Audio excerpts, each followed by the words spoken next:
Sapagkat kung meron pong isa dito na naniniwala sa charter change, ako po bagong senador pa lang at nangangampanya pa lang, 2010 pa lang, ako po ay pabor na baguhin ang konstitusyon. Kaya po ako ay tumayo sapagkat napag-usapan po kanina na patungkol po doon sa mga nagfa-file. 19th Congress, 20th Congress, may pina-file po ako. Con, CONAS, ganyan.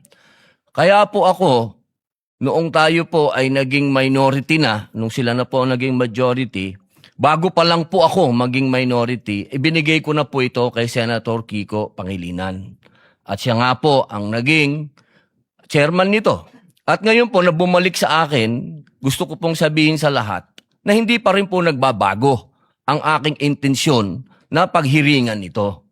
At katunayan, nangyari po itong ganap na ito. Ako na po ang pinakamasayang tao dito dahil napag-usapan po ang charter change. Inuulit ko po, ako po ay pabor dyan. At ako po